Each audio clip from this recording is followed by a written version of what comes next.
वज़ीर आज़म इमरान खान की हुकूमत 19 लाख नौकरियां हर साल नहीं पैदा कर रही थी।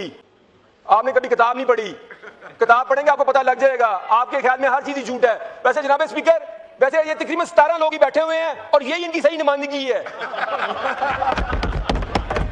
ये 17 लोग ही होने चाहिए थे, ये 17 लोग ही हॉल में बैठे होने चाहिए थे और आज ये बैठे हुए हैं।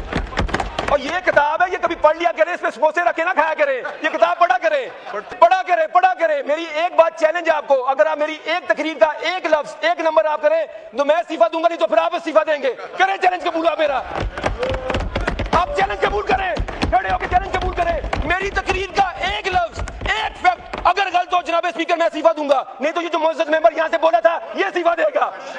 चैलेंज कबूल करें।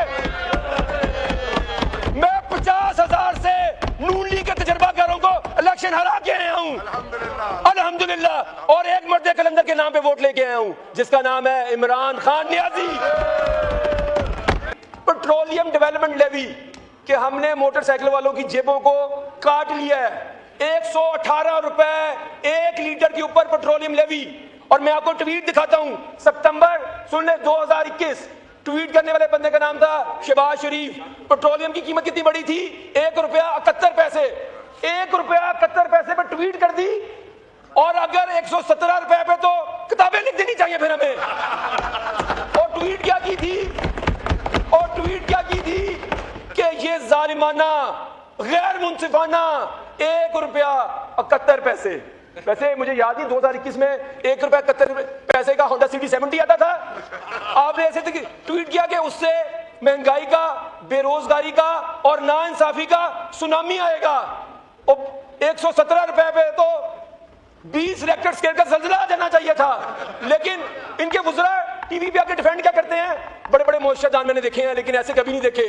कहते हैं पेट्रोल की कीमत में इजाफा करने से लोग डिस्करेज होते हैं। तो मैं क्या फिर 1000 रुपए भी बता दो, फिर कम ही मगवात वाली, फिर लॉजिक चेक करें। और मैं कसम से, अगर कभी हमने कभी इतनी कीमत बढ़ाई हो ना पेट्रोल की, मैं तो टीवी प्रोग्रामों का, मैं तो पाकिस्तान छोड़ के चला जाऊं। और फिर भी टीवी प्रोग्रामों में आते हैं ये वीडियो दिखाते हैं आपको। खान के बब्बर शेर ने जो है धो के रख दिया है मुक्तदरा को, उनकी कठपुतलियों को, खासकर मरीम नवाज को, शहबाज शरीफ को। जिस तरीके से उन्होंने तनकीद का निशाना बनाया है और उनकी पॉलिसीज़ को, और जो महंगाई इन्होंने करके रखी हुई है और गरीब की जान को जो इन्होंने जो है तंग करके रखा हुआ है, उस पर जो खास बातें इन्होंने की हैं।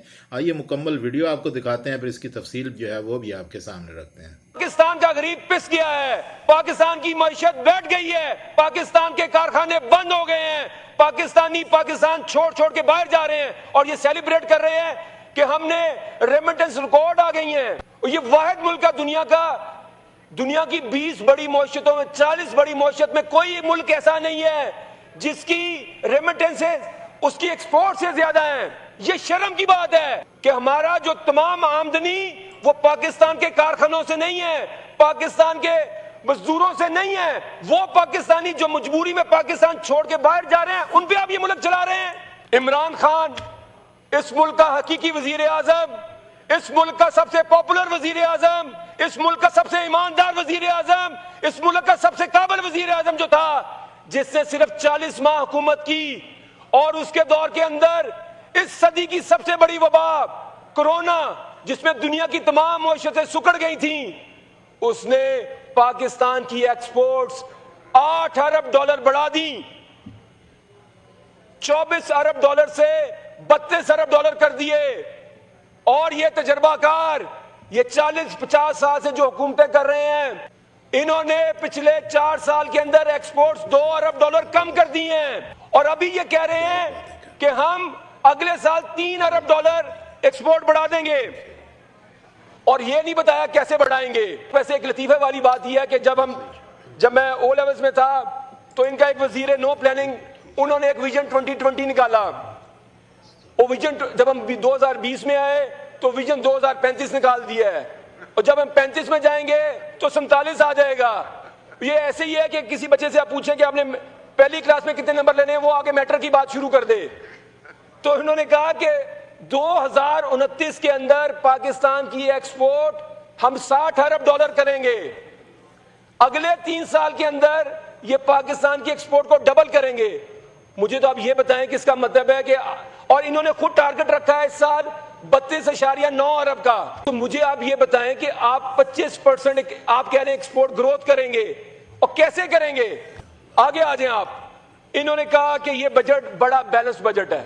मैं अभी आपको एक नुक्ते में समझा दूंगा कि इन्होंने पूरा जो अपना थीसिस बिल्ड किया वो इस चीज पे बिल्ड किया कि हमने सैलरीड क्लास को टैक्स रिलीफ दी है। सैलरीड क्लास को जो टोटल टैक्स रिलीफ है जनाब स्पीकर, वो 60 अरब रुपया है। और जो पेट्रोलियम लेवी से हुकूमत पाकिस्तान की गरीबों के जेबों से पैसे निकालने लगी है, वो अजाफी 250 अरब रुपया है। जो अगले साल का टारगेट है वो 1750 अरब रुपया पेट्रोलियम लेवी है, जो दुनिया के अंदर सबसे ज्यादा है। पाकिस्तान अपने टैक्स का 13% पेट्रोलियम डेवलपमेंट लेवी से इकट्ठा करता है। 13% टैक्स कलेक्ट करेगा पेट्रोलियम लेवी से, जो कि आपका आम मोटरसाइकिल वाला, रिक्शे वाला, चिंची वाला, ट्रांसपोर्टर वो यूज करता है।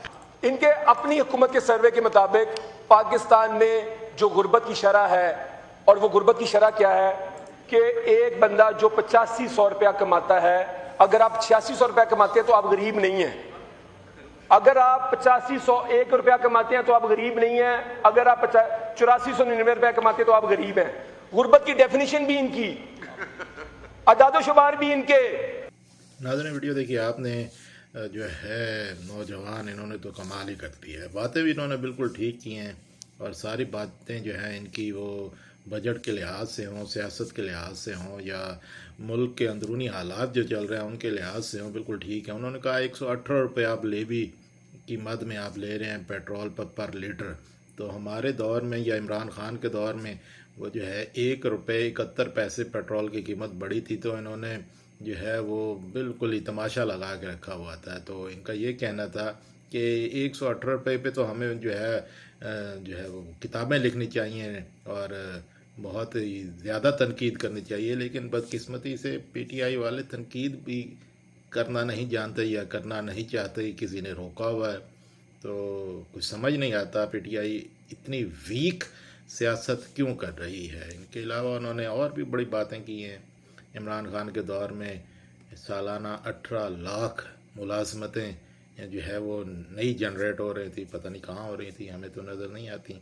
लेकिन इस दौर में तो बिल्कुल ही बैठा हुआ है, क्योंकि इस दौर में इमरान खान के दौर में कम से कम लोग मुल्क छोड़ के नहीं जा रहे थे।